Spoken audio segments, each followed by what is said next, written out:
Praise Lord. പ്രിയപ്പെട്ടവരെ, തിരുസഭ 2033 മഹാജൂബിലിക്കാട് ഒരുങ്ങുകയാണ്. മഹാജൂബിലിക്ക് മുമ്പ് യേശുവിൻ്റെ വലിയ സ്വപ്നമായ നിങ്ങൾ ലോകമെങ്ങും പോയി എല്ലാ സൃഷ്ടികളോടും സുവിശേഷം പ്രസംഗിക്കുവിൻ. അതെ, ലോകമെങ്ങുമുള്ള യേശുവിൻ്റെ സുവിശേഷ പേരയ്ക്ക് തുടക്കമിടുവാൻ, അത് വീണ്ടും കത്തിച്ചൊലിക്കാൻ വേണ്ടിയാണ് നമ്മൾ ഇപ്രാവശ്യം മിഷൻ വാരിയേഴ്സ് പ്രോഗ്രാം ക്രമീകരിച്ചത്.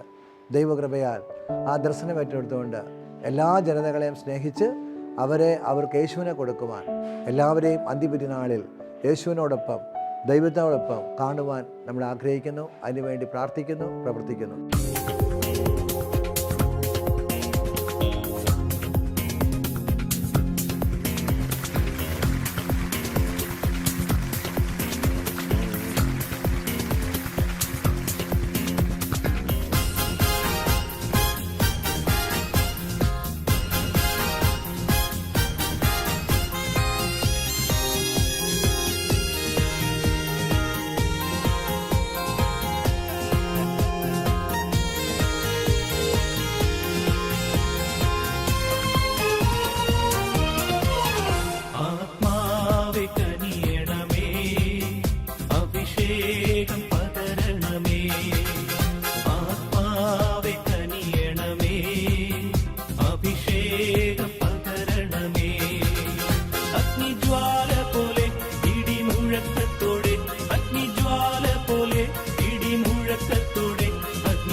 സുവിശേഷത്തിൻ്റെ സന്ദേശം ലോകത്തിൻ്റെ എല്ലാ കോണുകളിലേക്കും എത്തിക്കുക എന്നുള്ളത് മാമോദീസ സ്വീകരിക്കുന്ന ഓരോ ക്രൈസ്തവരിലും നിക്ഷിപ്തമായിരിക്കുന്ന വലിയ ചുമതലയാണ് എന്ന് നമുക്കറിയാം.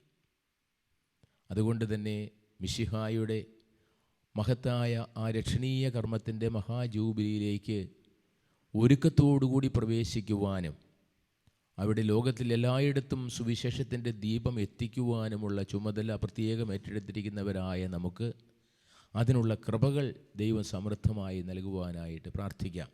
ലോകത്തിൽ നന്മയുടെ വെളിച്ചം കെടാതെ സൂക്ഷിക്കുവാനും മിശിഹായുടെ രക്ഷയുടെ മാധുര്യം എല്ലാവർക്കും പകർന്നു കൊടുക്കുവാനുമുള്ള ഈ വലിയ യജ്ഞത്തിൽ പങ്കാളികളാകുവാനായിട്ടാണല്ലോ നിങ്ങൾ ഓരോരുത്തരും ഇവിടേക്ക് കടന്നു വന്നിരിക്കുന്നത്. നിങ്ങളുടെ ഈ നല്ല ആഗ്രഹത്തെ ദൈവം അനുഗ്രഹിക്കുകയും അതിൻ്റെ അനുസൃതമായിട്ടുള്ള ധാരാളം ഫലങ്ങൾ പുറപ്പെടുവിക്കുകയും ചെയ്യട്ടെ എന്ന് പ്രത്യേകമായിട്ട് ഞാൻ ആശിക്കുകയും പ്രാർത്ഥിക്കുകയും ചെയ്യുകയാണ്.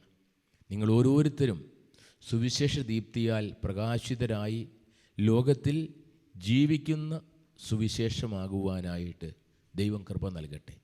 നാം ഓരോരുത്തരുമാണല്ലോ കർത്താവിൻ്റെ സുവിശേഷം. നാം കണ്ടുമുട്ടുന്ന വ്യക്തികൾക്ക് ഓരോരുത്തർക്കും ഈ സുവിശേഷമായി നാം മാറുമ്പോഴാണ് ദൈവം നമ്മെ ഏൽപ്പിച്ച ദൗത്യം പൂർത്തീകരിക്കപ്പെടുന്നു എന്ന് പറയുവാനായിട്ട് നമുക്ക് സാധിക്കുക. സുവിശേഷ പ്രഘോഷണത്തിനുള്ള ഒരുക്കത്തിൽ ഇന്ന് വിശുദ്ധ പൗലോസ് അപ്പസ്തോലൻ പറഞ്ഞ വാക്കുകൾ നമുക്കേവർക്കും വളരെയേറെ സന്തോഷം നൽകുന്ന അല്ലെങ്കിൽ വളരെയേറെ ഉൾപ്പുളകം നൽകുന്ന വാക്കുകളാണ്. ഒരു സുവിശേഷ പ്രഘോഷകൻ്റെ മനോഭാവമാണ് പൗലോസ് അപ്പസ്തോലൻ്റെ ഈ വാക്കുകളിലൂടെ നമുക്ക് ദർശിക്കുവാനായിട്ട് സാധിക്കുക. കൊരിന്തോസിലെ സഭയ്ക്കെഴുതിയ ലേഖനത്തിലെ 2-ാമത്തെ ലേഖനത്തിലെ 6-ാം അധ്യായത്തിലാണ് താൻ ചെയ്തുകൊണ്ടിരിക്കുന്ന ആ വലിയ ശുശ്രൂഷയെപ്പറ്റി അഭിമാനത്തോടും ആഹ്ലാദത്തോടും കൂടി അപ്പസ്തോലൻ അനുസ്മരിക്കുന്നത്. നമുക്ക് ഓരോരുത്തർക്കും അപ്പസ്തോലൻ്റെ ഈ വാക്കുകൾ വളരെയേറെ പ്രചോദനം നൽകുന്നവയാണ്. എപ്രകാരമാണ് സുവിശേഷ പ്രഘോഷണം നാം നടത്തുക, എപ്രകാരമാണ് നടത്തേണ്ടത് എന്ന് അപ്പസ്തോലൻ തൻ്റെ ജീവിത അനുഭവത്തിലൂടെ നമ്മോട് സംസാരിക്കുമ്പോൾ അത് നമ്മുടെ പ്രവർത്തനങ്ങൾക്ക് നൽകുന്ന ശക്തിയും ഊർജവും വളരെ വലുതാണ്. ദൈവത്തിൻ്റെ ദാസന്മാരാണെന്ന് ഞങ്ങൾ അഭിമാനിക്കുന്നു. വലിയ സഹനത്തിൽ, പീഡകളിൽ, ഞെരുക്കങ്ങളിൽ, അത്യാഹിതങ്ങളിൽ, മർദ്ദനങ്ങളിൽ, കാരാഗൃഹങ്ങളിൽ, ലഹളകളിൽ, അധ്വാനങ്ങളിൽ, ജാഗരണത്തിൽ, വിശപ്പിൽ, സുവിശേഷ പ്രഘോഷണത്തിനായിട്ട് തങ്ങൾക്ക് നേരിടേണ്ടി വന്ന വലിയ പ്രതികൂല സാഹചര്യങ്ങളെക്കുറിച്ചാണ് പൗലോസ് അപ്പോസ്തലൻ നമ്മോട് പറയുന്നത്. നമുക്കറിയാം, ആധുനിക ലോകത്തിലും സുവിശേഷ പ്രഘോഷണത്തിന് വലിയ വലിയ ഞെരുക്കങ്ങൾ നമുക്ക് അനുഭവിക്കേണ്ടതായിട്ട് വരുന്നുണ്ട്. നാം ഓരോരുത്തരും നമ്മുടേതായ ക്രൈസ്തവ ജീവിതത്തെ അതിൻ്റേതായ കംഫർട്ട് സോണിൽ സൂക്ഷിച്ചുകൊണ്ട് ജീവിക്കാൻ പരിശ്രമിക്കുമ്പോൾ സുവിശേഷം അധികമായിട്ട് മറ്റുള്ളവരിലേക്ക് പ്രസരിക്കുകയില്ല. എന്നാൽ നമ്മുടെ ജീവിതം സുവിശേഷത്തിൻ്റെ സാക്ഷ്യമാക്കി മാറ്റുമ്പോൾ അപ്പോസ്തലൻ പറയുന്ന ഇത്തരത്തിലുള്ള ധാരാളം പ്രതികൂല സാഹചര്യങ്ങളെ നമ്മൾ അഭിമുഖീകരിക്കേണ്ടതായി വരും എന്ന് നമുക്കറിയാം. നിങ്ങൾക്കറിയാമല്ലോ ഒറീസ്സായിലെ കണ്ടമാലിൽ നടന്ന മതമർദ്ദനത്തെക്കുറിച്ച്. എന്താണ് സംഭവിച്ചത്? സാധാരണക്കാരായ നിരക്ഷരകുക്ഷികളായ പാവപ്പെട്ട ആളുകൾ ക്രൈസ്തവ വിശ്വാസം സ്വീകരിച്ച് ആ വിശ്വാസത്തിൽ ജീവിക്കുന്ന സാഹചര്യത്തിലാണ് അവരുടെ വിശ്വാസത്തെ ചോദ്യം ചെയ്തുകൊണ്ട് തീവ്രവാദികളായ ആളുകൾ കടന്നു ചെല്ലുകയും ക്രിസ്തുവിനെ ഉപേക്ഷിക്കണമെന്ന് അവരോട് നിർബന്ധപൂർവം ആവശ്യപ്പെടുകയും ചെയ്തത്. ഒരു ചെറിയ കുടുംബം, മാതാവും പിതാവും 2 മക്കളുമുള്ള ഒരു കുടുംബത്തിലേക്ക് ഒരു ബാരൽ ഡീസലുമായിട്ടാണ് അവർ കടന്നു ചെല്ലുന്നത്. അവരാവശ്യപ്പെടുന്നത് എന്താണ്? നിങ്ങൾ ക്രിസ്തുവിനെ ഉപേക്ഷിക്കണം, ഇല്ലെങ്കിൽ നിങ്ങളെ ഞങ്ങൾ ജീവനോട് ദഹിപ്പിക്കും.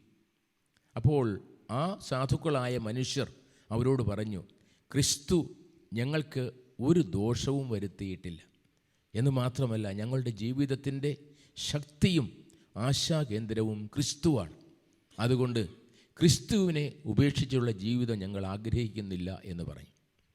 ആ മക്കളെ ചേർത്ത് പിടിച്ചുകൊണ്ട് നിന്ന ആ മാതാപിതാക്കളെയും കുഞ്ഞുങ്ങളെയും അവർ ഡീസൽ ഒഴിച്ച് നിമിഷങ്ങൾക്കുള്ളിൽ അഗ്നിഗോളമാക്കി മാറ്റുകയാണ് ചെയ്തത്. നാം ഓർമ്മിക്കണം പ്രിയ സഹോദരരെ, പൗലോസ് അപ്പോസ്തലൻ പറയുന്ന ഈ വാക്കുകൾ 2000 കൊല്ലം മുമ്പുള്ള ഒരു യാഥാർത്ഥ്യം മാത്രമല്ല, ഇന്നും ലോകത്തിൻ്റെ നാനാഭാഗങ്ങളിൽ പല രീതിയിൽ പല വിധത്തിൽ സംഭവിച്ചുകൊണ്ടിരിക്കുകയാണ്. സത്യത്തിന് വേണ്ടി, നീതിക്ക് വേണ്ടി, വിശ്വാസ മൂല്യങ്ങൾക്ക് വേണ്ടി നിലകൊള്ളുന്ന ആളുകൾക്ക് ഏൽക്കേണ്ടി വരുന്ന കഠിനമായ പീഡകൾ പല തരത്തിലാണ്. ഒരുപക്ഷെ പ്രത്യക്ഷമായിട്ടല്ലെങ്കിൽ പരോക്ഷമായിട്ടെങ്കിലും സുവിശേഷത്തിന് വേണ്ടി പീഡകൾ സഹിക്കേണ്ടി വരുന്ന ആളുകൾ വളരെയേറെയാണ് എന്നുള്ളത് നാം ഓർമ്മിക്കുക. പക്ഷേ ഈ പീഡനങ്ങളിൽ തളരുന്നവരല്ല ക്രൈസ്തവർ. ക്രൈസ്തവ വിശ്വാസം നമുക്ക് നൽകുന്ന ആത്മീയമായ ശക്തി, ആത്മാവിൻ്റെ ആ ഒരു കൃപ ഏത് സാഹചര്യത്തെയും അതിജീവിക്കുവാൻ നമുക്ക് കൃപ നൽകുന്നു എന്ന് മാത്രമല്ല, അങ്ങനെയുള്ള സാഹചര്യങ്ങളിലൂടെ സുവിശേഷം കൂടുതൽ പ്രകാശിതമാവുകയാണ് ചെയ്യുന്നത്. ആദിമസഭയിൽ എന്ന പോലെ ഇന്നും രക്തസാക്ഷികളുടെ ചുടുനിണം വിശ്വാസത്തിൻ്റെ സജീവമായ ബീജങ്ങളായി മാറുകയാണ്. അത് വിശ്വാസത്തിൻ്റെ ശക്തിയായ പ്രകാശനമായിട്ട് രൂപപ്പെട്ടുകൊണ്ടിരിക്കുകയാണ്.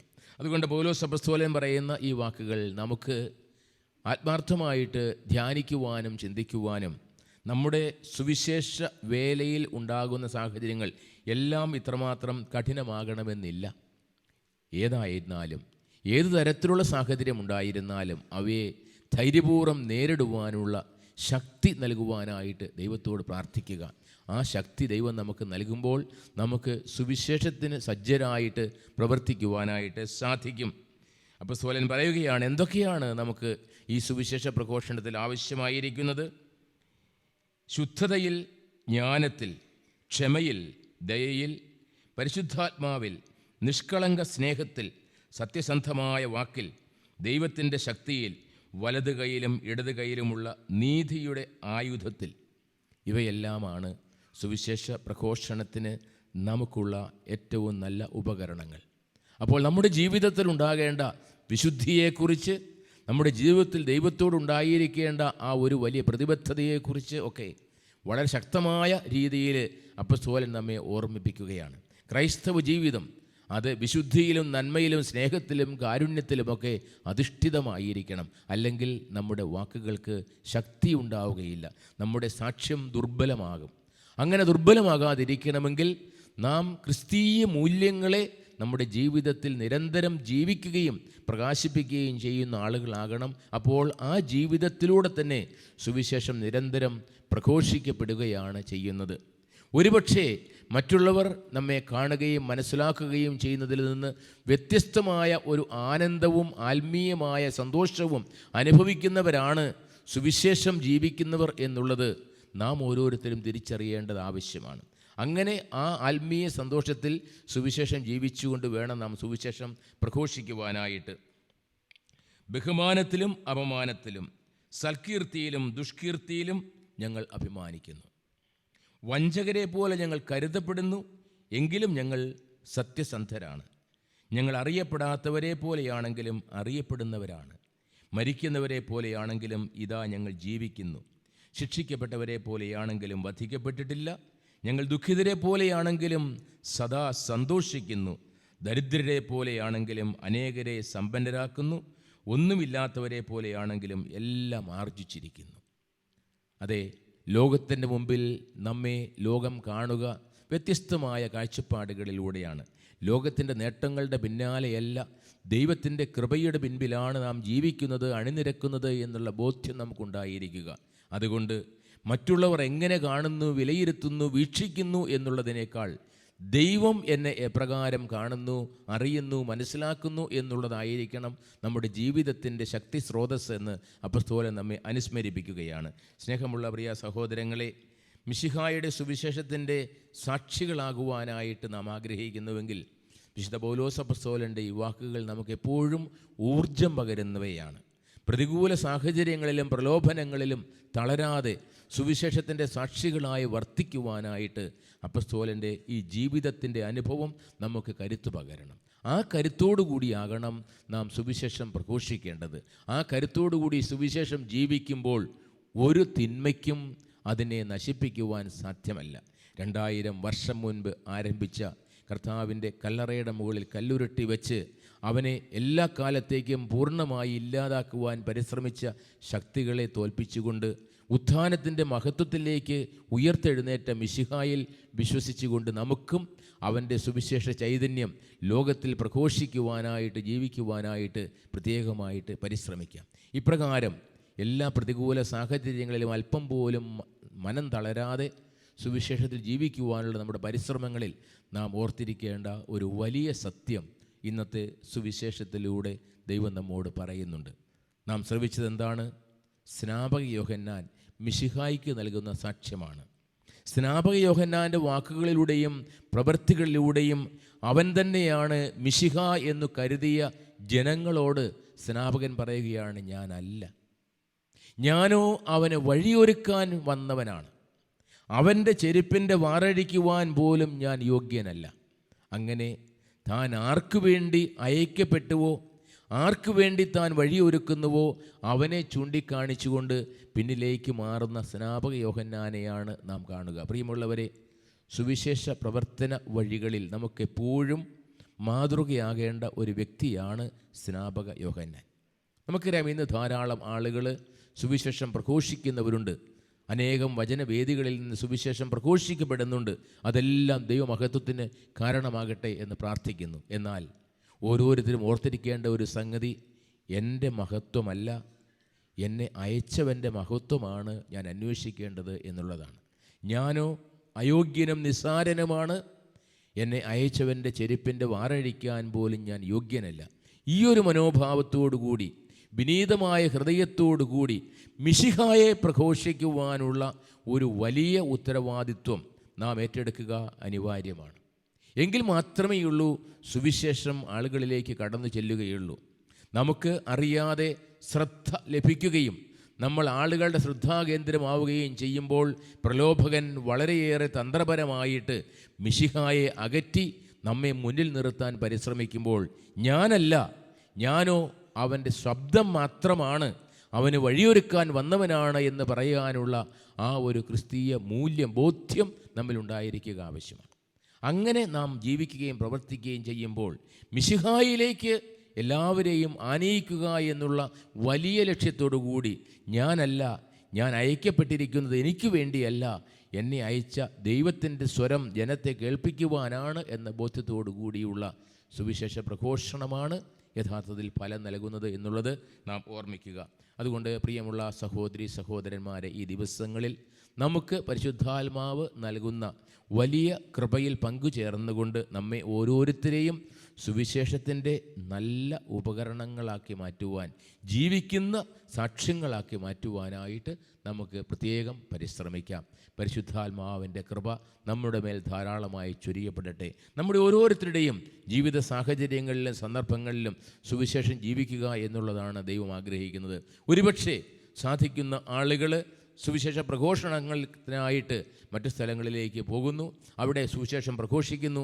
എവിടെയായിരുന്നാലും എവിടേക്ക് അയക്കപ്പെട്ടാലും ഞാൻ അയക്കപ്പെട്ടിരിക്കുന്നത് മിശിഹായ്ക്ക് സാക്ഷ്യം വഹിക്കാനാണ് എന്ന ബോധ്യത്തോടു കൂടി നാം നമ്മുടെ ജീവിതത്തിൽ സുവിശേഷം ജീവിക്കുമ്പോൾ അത് നമ്മുടെ വിശുദ്ധീകരണത്തിനും ദൈവത്തിൻ്റെ മഹത്വത്തിനും കാരണമാകും.